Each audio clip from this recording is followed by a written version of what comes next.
કોઈ પણ દેશ માટે એમ કે એની વસ્તી જ એનું સૌથી મોટું સંસાધન કેમ ગણાય છે? સારો સવાલ છે. જુઓ, પ્રકૃતિ આપણને ઘણું બધું આપે છે, જમીન, પાણી, ખનિજ. હા, એ બધું. પણ એ બધી ભેટો ત્યારે જ કામની બને, મતલબ મૂલ્યવાન બને, જ્યારે માણસ એને વાપરે. પોતાની જરૂરિયાત પ્રમાણે પોતાની આવડતથી ઉપયોગી બનાવે એમ ને? બિલકુલ. માણસ વગર સંસાધન તો બસ પડ્યા રહે. એટલે જ સ્વસ્થ, ભણેલા અને ઉત્સાહી લોકો હોય ને, એ જ દેશની સાચી તાકાત છે. ખરું. એ લોકો જ પોતાની જરૂરિયાતો પ્રમાણે નવા સંસાધનો વિકસાવે છે. બરાબર. પણ અહીં એક વાત છે. આ જે માનવ સંસાધન છે ને, એ આખી દુનિયામાં એક સરખું નથી વહેંચાયેલું. હા, એ તો છે. ક્યાંક બહુ લોકો, ક્યાંક ઓછા, ભણતરમાં ફરક, ઉંમરમાં ફરક. હા, લિંગ પ્રમાણે પણ ફરક. સંખ્યા, લક્ષણો બધે જ ભંડતા જોવા મળે છે. તો ચાલો આજે આપણા હાથમાં જે સોર્સ છે એના આધારે જરા ઊંડા ઉતરીએ. સમજીએ કે આ પૃથ્વી પર વસ્તીની વહેંચણી કેવી છે. ક્યાં ગીચતા વધારે, ક્યાં ઓછી અને કયા કારણો આના પર અસર કરે છે. ચોક્કસ. ચલો જોઈએ. તો પહેલી વાત, વસ્તી વિતરણ. એટલે કે પૃથ્વીની સપાટી પર લોકો કઈ રીતે ફેલાયેલા છે. અને અહીં એક આમ તો ચોંકાવનારો આંકડો છે. કયો? કે દુનિયાની 90%થી વધુ વસ્તી, ખબર છે, એ પૃથ્વીના ફક્ત 30% જ જમીન વિસ્તાર પર રહે છે. બાપરે, 90% વસ્તી માત્ર 30% જમીન પર. ખરેખર બહુ જ અસમાન વિતરણ કહેવાય. છે ને? હા, બહુ જ. અમુક વિસ્તારો તો એકદમ ખીચોખીચ ભરેલા છે, જેમ કે આપણે દક્ષિણ પૂર્વ એશિયા કહીએ, યુરોપ છે, ઉત્તર અમેરિકા, ત્યાં બહુ ગીચતા છે. અને બીજી બાજુ પેલું ઊંચા અક્ષાંશવાળા ઠંડા પ્રદેશો, સખત ગરમ રણ, ઊંચા પર્વતો, ગાઢ જંગલો, ત્યાં જુઓ તો સાવ ઓછા લોકો રહે છે. હા, જીવન અઘરું હોય ત્યાં. બરાબર. અને એક બીજી રસપ્રદ વાત, ઉત્તર ગોળાર્ધમાં છે ને, દક્ષિણ ગોળાર્ધ કરતાં ઘણા વધારે લોકો રહે છે. ઓહ. અને જો ખંડ પ્રમાણે જોઈએ તો એશિયા અને આફ્રિકા, આ બે ખંડોમાં જ દુનિયાની લગભગ પોણા ભાગની એટલે કે 3/4 વસ્તી રહે છે. અચ્છા, આટલી બધી? હા, એટલું જ નહીં. આખી દુનિયાના ફક્ત 10 દેશ એવા છે જેમાં દુનિયાની 60% વસ્તી સમાઈ જાય છે. ફક્ત 10 દેશોમાં? કમાલ કહેવાય. હવે આ તો થયું વિતરણ. પેલી વસ્તી ગીચતાની વાત કરીએ, એ શું છે? વસ્તી ગીચતા એટલે સાવ સાદી ભાષામાં પૃથ્વીની સપાટીનો એક ચોક્કસ વિસ્તાર લઈએ, સામાન્ય રીતે 1 ચોરસ કિલોમીટર. તો એમાં સરેરાશ કેટલા લોકો રહે છે એ સંખ્યા. ઓકે, તો 1 ચોરસ કિલોમીટરમાં રહેતા લોકોની સરેરાશ સંખ્યા. આપણા સોર્સમાં 2011ના આંકડા છે નહીં? હા, એ મુજબ ભારતની સરેરાશ વસ્તી ગીચતા હતી 382 વ્યક્તિ પ્રતિ ચોરસ કિલોમીટર. 382. અને આખી દુનિયાની સરેરાશ કેટલી? એ તો ફક્ત 54 હતી. ફક્ત 54. એટલે ભારત દુનિયાની સરેરાશ કરતાં કેટલું ગીચ છે? ઘણું જ. અને એમાંય સૌથી વધુ ગીચતા દક્ષિણ મધ્ય એશિયામાં જોવા મળે છે. એ પછી પૂર્વ એશિયા અને દક્ષિણ પૂર્વ એશિયાનો નંબર આવે. અને ભારતમાં?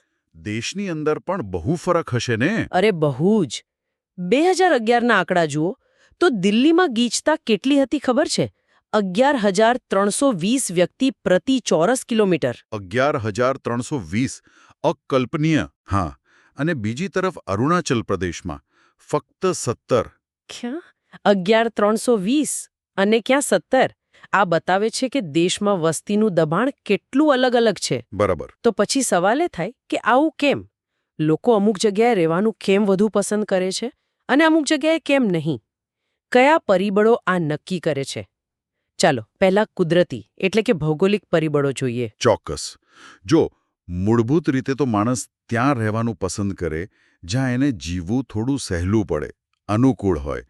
આમાં એમ કે 5 મુખ્ય ભૌગોલિક કારણો છે. કયા કયા? પહેલું છે પ્રાકૃતિક રચના, એટલે કે જમીન કેવી છે, પહાડ છે કે મેદાન. હા, એ તો ફરક પાડે.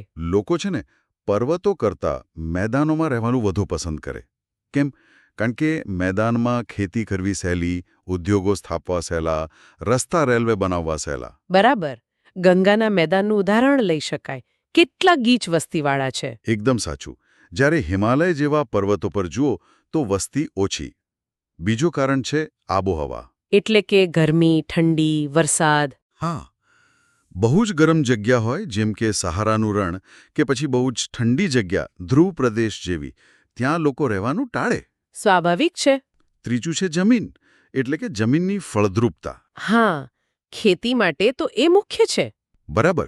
જ્યાં જમીન ફળદ્રુપ હોય ત્યાં ખેતી સારી થાય એટલે લોકો ત્યાં વસવા માટે આકર્ષાય. ગંગા બ્રહ્મપુત્રના મેદાનો, ઇજિપ્તમાં નાઇલ નદીના મેદાનો આ બધા એના જ ઉદાહરણ છે. ચોથું છે જળ એટલે કે પાણી. પીવાનું પાણી અને બીજું બધું વાપરવા માટેનું પાણી. હા, જ્યાં ચોખ્ખું પીવાલાયક પાણી સહેલાઈથી મળી રહે ત્યાં વસ્તી વધુ જોવા મળે. એટલે જ મોટાભાગની જૂની સંસ્કૃતિઓ નદી કિનારે વિકસી. નદી ખીણો આજે પણ ગીચ વસ્તીવાળી હોય છે. અને રણ જેવા સૂકા વિસ્તારોમાં ઓછી વસ્તી હોય. બરાબર. અને પાંચમું ભૌગોલિક કારણ છે ખનિજ. ખનિજો એટલે કે કોલસો, લોખંડ, સોનું, હીરા, તેલ. હા, એ બધું. જે વિસ્તારોમાં ખનિજ સંપત્તિ વધુ હોય ત્યાં ખાણકામ અને એના પર આધારિત ઉદ્યોગો વિકસે. એના લીધે રોજગારી મળે એટલે લોકો ત્યાં રહેવા આવે. જેમ કે દક્ષિણ આફ્રિકાની હીરાની ખાણો. હા, અથવા મધ્ય પૂર્વના તેલના ક્ષેત્રો. આ બધા વિસ્તારો એટલે જ વસ્તીને આકર્ષે છે. આ તો થયા બધા કુદરતી, ભૌગોલિક કારણો. પણ એ સિવાય આપણા સમાજ, આપણી સંસ્કૃતિ, આપણી આર્થિક સ્થિતિ એ પણ અસર કરે છે ને? હા, બિલકુલ કરે છે. એને આપણે સામાજિક, સાંસ્કૃતિક અને આર્થિક પરિબળો કહી શકીએ. એમાં કયા કયા મુખ્ય છે? એમાં 3 મુખ્ય છે. પહેલું, સામાજિક પરિબળો. એટલે કે જ્યાં સારા રહેઠાણની સગવડ હોય, સારું શિક્ષણ મળતું હોય, આરોગ્યની સેવાઓ સારી હોય, એવી જગ્યાએ લોકો રહેવાનું વધુ પસંદ કરે. હા, જેમ કે પુણે શહેરનું ઉદાહરણ આપણા સોર્સમાં આપ્યું છે. બરાબર. બીજું છે સાંસ્કૃતિક પરિબળો. સાંસ્કૃતિક. હા, એટલે ધર્મ કે કળાને લગતા. હા, અમુક સ્થળો એવા હોય છે જેનું ધાર્મિક અથવા સાંસ્કૃતિક મહત્વ બહુ હોય છે. એવા સ્થળો પણ લોકોને આકર્ષે છે, જેમ કે વારાણસી છે, જેરુસલેમ છે, વેટિકન સિટી છે. તીર્થસ્થાનો એમ કહી શકાય. હા. અને ત્રીજું, આર્થિક પરિબળો. આ તો બહુ મહત્વનું લાગે છે. પૈસા કમાવાની તક. વસ્તીની ગીચતા બહુ વધારે છે. તો આ બધા પરિબળો ભેગા મળીને નક્કી કરે છે કે ક્યાં કેટલા લોકો રહેશે. હવે ખાસ ભારતની વાત કરીએ. અહીં પણ વસ્તીનું વિતરણ બહુ અસમાન છે, નહીં? હા, આપણે આગળ જોયું એમ મેદાની પ્રદેશોમાં બહુ ભીડ છે, જ્યારે પહાડી વિસ્તારો, રણ પ્રદેશો, જંગલ વિસ્તારો ત્યાં વસ્તી ઓછી છે. અને પેલી વાત પણ રસપ્રદ છે કે રાજ્ય ભલે ક્ષેત્રફળમાં મોટું હોય, પણ જરૂરી નથી કે ત્યાં વસ્તી પણ વધુ જ હોય. બરાબર. રાજસ્થાન જુઓ, ક્ષેત્રફળની દ્રષ્ટિએ ભારતનું સૌથી મોટું રાજ્ય છે. હા. પણ દેશની કુલ વસ્તીના ફક્ત 5.66% લોકો જ ત્યાં રહે છે. ફક્ત 5.66%. જ્યારે ઉત્તર પ્રદેશ, જે ક્ષેત્રફળમાં રાજસ્થાન કરતાં નાનું છે, ત્યાં દેશની લગભગ 16.5% વસ્તી રહે છે. 16%થી પણ વધુ. પશ્ચિમ બંગાળ અને આંધ્રપ્રદેશ, જૂના આંધ્રપ્રદેશ મુજબ, જેમાં ભારતની અડધાથી વધુ વસ્તી વસે છે. અડધાથી વધુ વસ્તી ફક્ત 5 રાજ્યોમાં.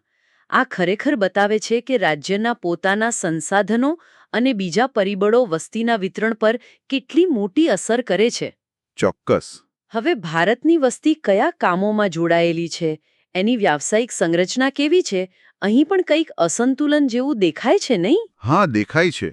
આપણા સોર્સ કહે છે કે આજે પણ આપણી લગભગ 2/3 વસ્તી, એટલે કે લગભગ 66% લોકો ખેતી અને એની સાથે જોડાયેલી પ્રવૃત્તિઓ પર નિર્ભર છે. ખેતી એટલે માત્ર પાક ઉગાડવો એટલું જ નહીં, પણ માછીમારી, પશુપાલન, જંગલમાંથી પેદાશો મેળવવી, એ બધું આવી ગયું ખરું ને? હા, એ બધું જ. આને આપણે પ્રાથમિક ક્ષેત્ર કહીએ છીએ, જ્યાં કુદરતી સંસાધનોનો સીધો ઉપયોગ થાય છે. 2/3 વસ્તી, આ તો બહુ મોટો આંકડો કહેવાય. હા, અને એની સરખામણી જો વિકસિત દેશો સાથે કરીએ તો અમેરિકા જેવા દેશમાં ફક્ત 5% લોકો જ પ્રાથમિક કાર્યોમાં છે. ફક્ત 5%. અને જાપાનમાં? જાપાનમાં તો 10%થી પણ ઓછા. તો પછી ભારતમાં બીજા ક્ષેત્રોમાં કેટલા લોકો છે? ઉદ્યોગોમાં? ઉદ્યોગો એટલે કે દ્વિતીય ક્ષેત્ર, જ્યાં કાચા માલમાંથી વસ્તુઓ બને છે, ત્યાં ફક્ત 10% વસ્તી રોકાયેલી છે. ફક્ત 10%? જો કે આ ક્ષેત્ર ઉત્પાદન અને દેશની આવક માટે બહુ મહત્વનું છે. બહુ જ. અને બાકીના લગભગ 20% લોકો તૃતીય ક્ષેત્ર એટલે કે સેવા ક્ષેત્રમાં છે. સેવા ક્ષેત્ર એટલે કે ડોક્ટર, શિક્ષક, વકીલ, ડ્રાઈવર, બેન્કર, દુકાનદાર, સરકારી કર્મચારીઓ, જે લોકો કોઈ વસ્તુનું ઉત્પાદન નથી કરતા પણ સેવા પૂરી પાડે છે. તો ચિત્ર સ્પષ્ટ છે. ખેતી પર બહુ વધારે પડતું ભારણ છે. બરાબર. અને જો આ ભારણ ઘટાડીને લોકોને ઉદ્યોગ અને સેવા ક્ષેત્રમાં વધુ સારી તકો પૂરી પાડી શકાય તો જ દેશનું કુલ ઉત્પાદન વધે અને લોકોનું જીવન ધોરણ પણ સુધરે. આ તો થઈ વ્યાવસાયિક માળખાની વાત. ભારતીય વસ્તીનું બીજું એક બહુ મહત્વનું પાસું છે જેનો આપણા સોર્સમાં ઉલ્લેખ છે, એ છે યુવા વસ્તી. હા, ભારત યુવાનોનો દેશ કહેવાય છે. લગભગ 19.4% વસ્તી યુવાનોની છે. આ તો બહુ મોટી તક કહેવાય નહીં? Demographic dividend. ચોક્કસ. જો આ વિશાળ યુવા વર્ગને સારું સ્વાસ્થ્ય મળે, સારું શિક્ષણ મળે અને જરૂરી સ્કિલ્સ એટલે કે કૌશલ્યો શીખવવામાં આવે તો એ લોકો દેશના વિકાસને જબરદસ્ત ગતિ આપી શકે છે. પણ એના માટે એક શરત છે. કઈ? કે એમના માટે પૂરતી અને સારી નોકરીઓ, રોજગારીની તકો પણ ઊભી થવી જોઈએ. નહીંતર આ તક બોજ બની શકે છે. સાચી વાત છે. તકોનું નિર્માણ પણ એટલું જ જરૂરી છે. બીજો એક અગત્યનો મુદ્દો છે સ્ત્રી-પુરુષ પ્રમાણ. હા, સેક્સ રેશિયો. એટલે કે દર 1000 પુરુષોએ સ્ત્રીઓની સંખ્યા કેટલી છે તે. બરાબર. 2011ની વસ્તી ગણતરી મુજબ ભારતમાં આ આંકડો 943 હતો. 943 સ્ત્રીઓ દર 1000 પુરુષોએ. હા. રસપ્રદ વાત એ છે કે 1901માં આ આંકડો 972 હતો. એટલે કે એક સદીમાં સ્ત્રીઓનું પ્રમાણ ઘટ્યું છે. ઓહ, આ તો ચિંતાજનક કહેવાય. હા, જો કે છેલ્લા દાયકામાં એટલે કે 2001થી 2011 વચ્ચે થોડો સુધારો જોવા મળ્યો છે, પણ હજુ લાંબી મજલ કાપવાની છે. કોઈ રાજ્યો એવા છે જ્યાં સ્થિતિ સારી હોય? હા, કેરળમાં જુઓ, ત્યાં દર 1000 પુરુષોએ 1084 સ્ત્રીઓ છે. વાહ, પુરુષો કરતાં વધુ. અને પુરુચેરીમાં પણ 1037 છે. આ બહુ સારી નિશાની છે. ખરેખર. અને હવે છેલ્લો મુદ્દો લઈએ, સાક્ષરતા એટલે કે લિટરસી રેટ. હા, સાક્ષર કોને કહેવાય? તો કે 7 વર્ષ કે તેથી વધુ ઉંમરની કોઈ પણ વ્યક્તિ જે કોઈ પણ એક ભાષા વાંચી શકતી હોય, લખી શકતી હોય અને સમજી શકતી હોય. ઓકે, વાંચી, લખી અને સમજી શકે. તો ભારતનો સાક્ષરતા દર કેટલો છે? 1901માં આઝાદી પહેલા સાક્ષરતા દર ફક્ત 5% જેટલો જ હતો. ફક્ત 5%? હા, પણ 2011માં એ વધીને 74.4% થયો છે. વાહ, આ તો જબરજસ્ત સુધારો કહેવાય. ઘણો મોટો સુધારો છે, પણ હજુ આપણે 100%થી દૂર છીએ. અને અહીં પણ સ્ત્રી-પુરુષ વચ્ચે તફાવત છે. કેટલો? પુરુષોમાં સાક્ષરતા દર 82.1% છે, જ્યારે મહિલાઓમાં 65.4% છે. એટલે મહિલા સાક્ષરતા હજુ પાછળ છે. રાજ્યોમાં પણ ફરક હશે? બહુ મોટો ફરક. કેરળ અહીં પણ સૌથી આગળ છે, 93.91% સાક્ષરતા સાથે. લગભગ બધા જ સાક્ષર કહેવાય. હા, અને સૌથી ઓછી સાક્ષરતા બિહારમાં છે, 63.82%. આટલો બધો તફાવત? હા, અને સોર્સ એક બીજી બાબત તરફ ઇશારો કરે છે. અરુણાચલ પ્રદેશ, રાજસ્થાન, ઝારખંડ જેવા રાજ્યોમાં જ્યાં સાક્ષરતા દર ઓછો છે, ત્યાં વસ્તીવૃદ્ધિ દર ઊંચો જોવા મળે છે. ઓહ, એટલે કે શિક્ષણ અને વસ્તીવૃદ્ધિ વચ્ચે સંબંધ છે. હા, એવું દેખાય છે. અને આ સંદર્ભમાં ખાસ કરીને મહિલા શિક્ષણનું મહત્વ બહુ વધી જાય છે.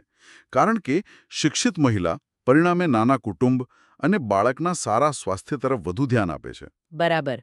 મહિલા શિક્ષણ એ માત્ર શિક્ષણનો મુદ્દો નથી, પણ સામાજિક વિકાસ, આરોગ્ય અને વસ્તી નિયંત્રણ માટે પણ ખૂબ જ જરૂરી છે. એકદમ સાચી વાત.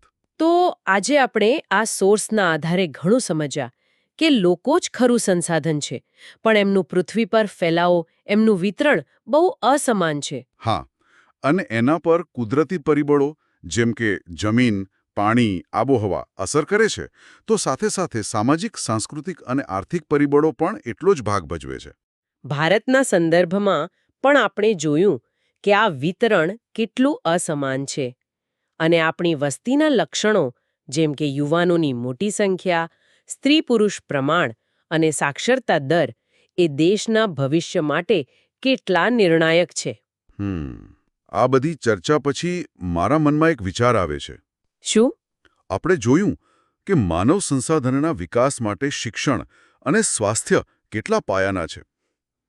તો શિક્ષણ કે સ્વાસ્થ્ય સેવાઓ જે રીતે લોકો સુધી પહોંચાડવામાં આવે છે એ પદ્ધતિમાં એવો કયો એક કદાચ નાનો જ ફેરફાર પણ ક્રાંતિકારી ફેરફાર લાવી શકાય જે દેશની આખી ક્ષમતાને વિકસાવવામાં સૌથી મોટો, સૌથી સકારાત્મક ફાળો આપી શકે.